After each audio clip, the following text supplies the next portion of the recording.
All right, so we've been talking a lot about polynomials, what they do, how we add them, subtract them, multiply them, divide them. And so now I want to talk about some analyzing them, because what the goal is that I would like for you to be to the point where you can kind of sketch a graph of these polynomials without ever even, my goodness, without ever even taking out your calculator. Okay, so let me show you here what I'm talking about and some things that I'd like for you to be able to recognize. Now, we've talked about a polynomial and we've talked about the different parts of a polynomial, okay? And just as a refresher, remember when I had standard... Sorry, guys, my dog's going berserk today for some reason. People are riding their bikes around in the neighborhood. Anyway, just as a refresher, so if I have something like 2x to the third plus 6x squared minus 5x plus 1, couple of parts and a couple of things to think about with polynomials. Number one, I want to always keep them in order of their exponents from the biggest exponent down to the smallest, because that's standard form and that gives me a lot of information. The number on the end with no variable is called a constant because it never varies. It stays the same all the time. Okay? That's why we call it a constant. The term up front holds a lot of important information. Okay? This exponent, which is the biggest exponent in the entire polynomial, is what we call the degree.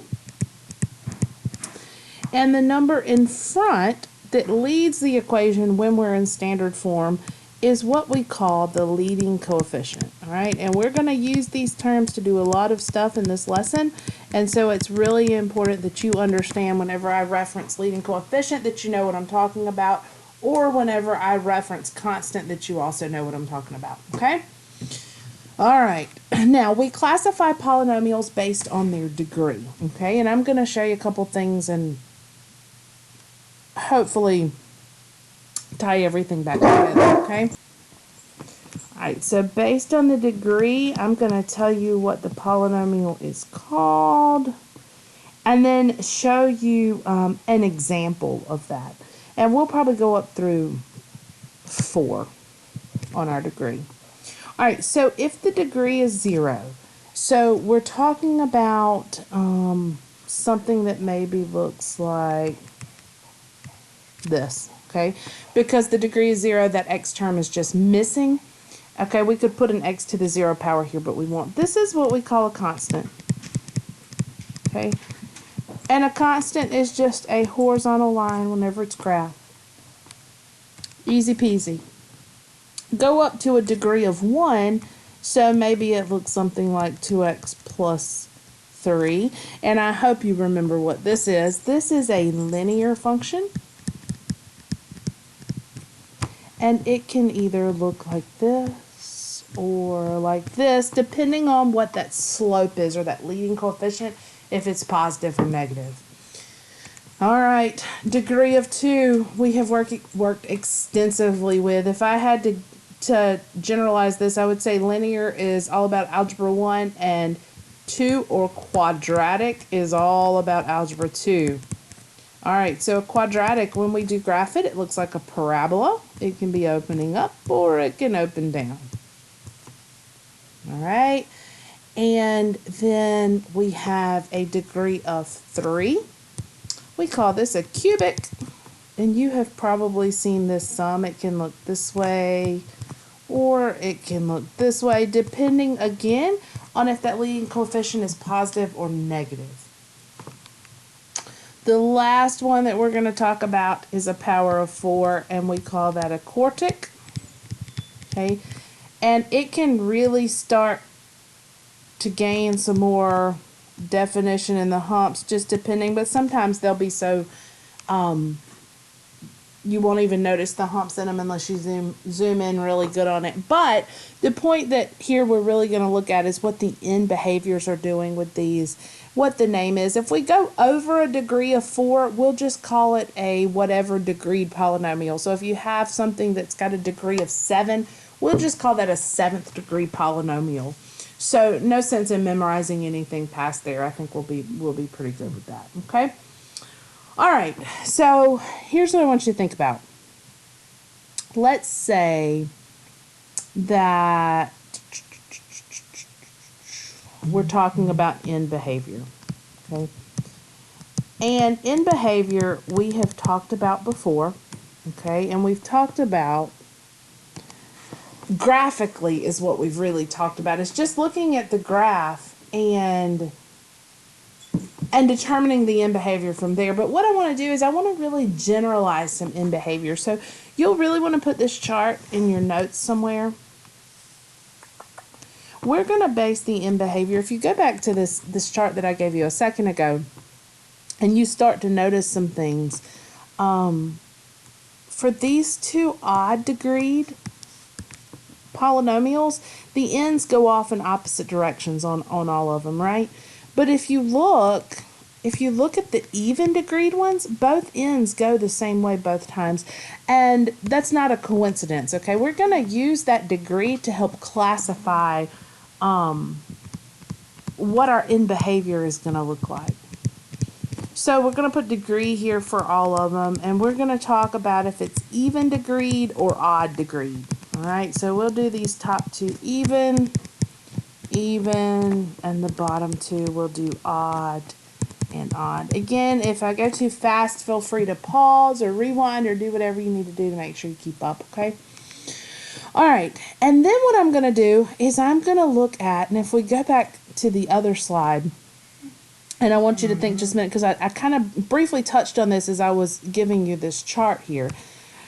I told you that this linear equation and this cubic, they go this way if that leading coefficient is positive, or negative determines which way it turns, right? Well, as it turns out, all odd polynomials that start out positive will have the same in behavior, and all odd polynomials that have a negative leading coefficient are going to have the same in behavior. So we can really generalize this, okay? We can say that, let's make our second line here. Let's go leading coefficient positive, leading coefficient negative, leading coefficient positive, and leading coefficient negative. All right, so I want you to think about this. Let's do the odd first, since that's what we were talking about. An odd degreed polynomial might be like a line, right? It might look something like this, or maybe it's even a cubic and it looks something like this. But the point is that every single odd degreed polynomial with a positive leading coefficient is going to have the exact same in behavior every single time, okay? And that in behavior is going to be as x approaches positive infinity, so the right side is going to go up, okay? And then as I look at the left side, that left side is going to go down. Every single time. It doesn't matter if you've got a polynomial whose degree is 23. If the leading coefficient is positive, it's going to have this exact same in behavior, period, every single time, okay? Along those same lines, if it's negative and odd, so maybe it looks this way, or maybe it's a cubic, what that's going to mean, let's see, that means the right side is going down this time, and the left side is going to go up, okay? Every single time, every single odd degree, every single time it's odd, well, not every odd degree, but every odd degree with a negative leading coefficient, period, all the time, okay? Now, let's talk about the evens and show you how we're going to use this chart. I think the easiest even to think about is a parabola or quadratic. So something like this, if that leading coefficient is positive, remember we talked about if A is positive, it opens up. So for this one, whether you're on the right side or the left side, both ends are going to open up for you.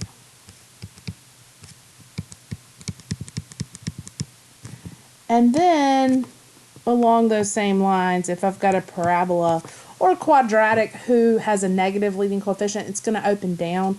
And so both of these ends, come on, both of these ends are also going to go down. Ah.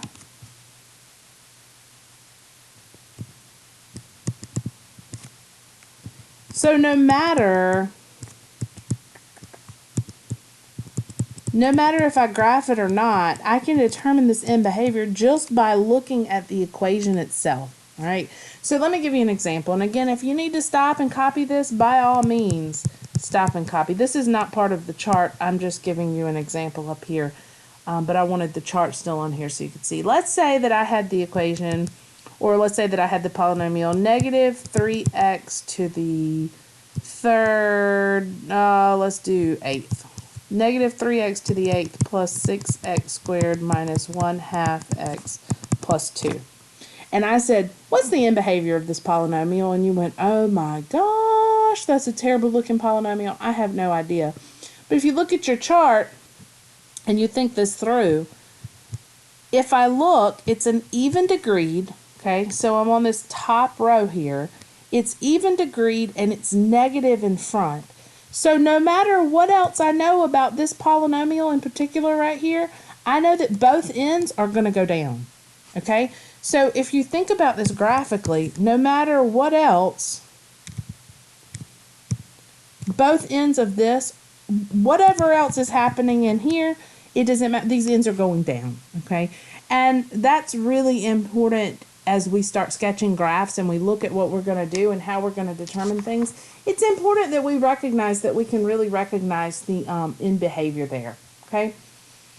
One other key to sketching graphs is determining their number of zeros, okay? Odd degree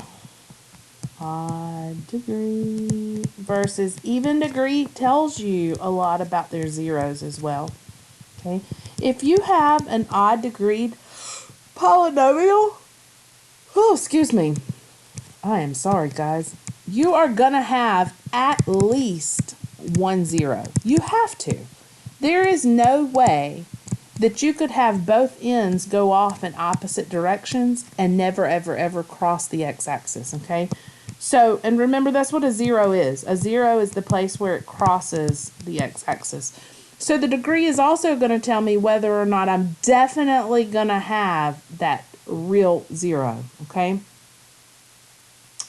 Even functions, though, they could have any number of real zeros, or they could have none, okay? So there's no set number here, so these may or may not have real zeros. Remember, zeros are where it crosses the x-axis, so really what I'm looking for, and if you think back about the parabolas and stuff, I could have some that never cross, right? So I may not have real zeros.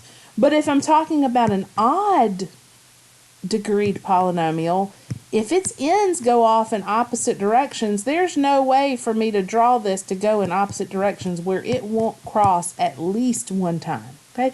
And that's why, and it kind of makes sense when you think about it, really.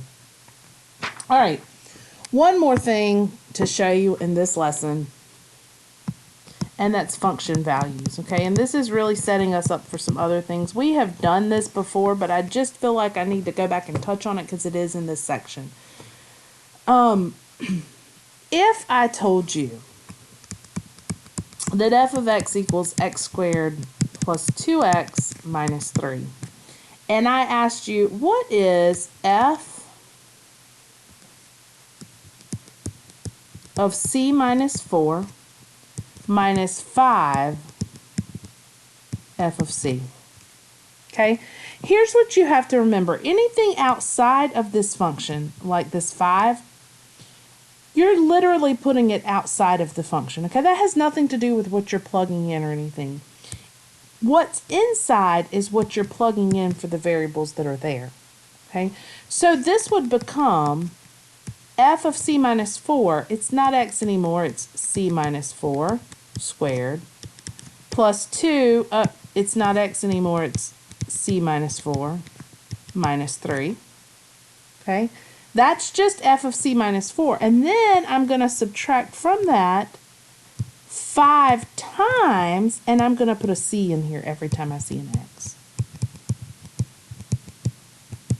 And now I can really work to clean this up. C minus 4 squared, I would need to FOIL that out and really work to get that multiplied out.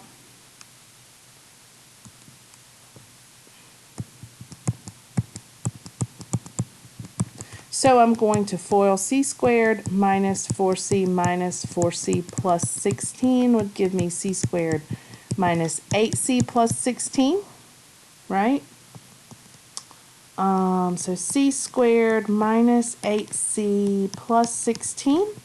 And I know this video is getting a little bit long at this point, so I'm going to try to wrap this one up. Minus 3. This negative 5, and this is actually a negative 5 that's going to distribute through here. So I get minus 5c squared minus 10c plus 15. And now I can gather all my like terms together, right? C squared and negative 5c squared is negative 4c squared. Negative 8, 2 is negative 6, and negative 10 is negative 16c. And then I have, let's see, 8 minus 3 would be 5. Plus 15 would be 20.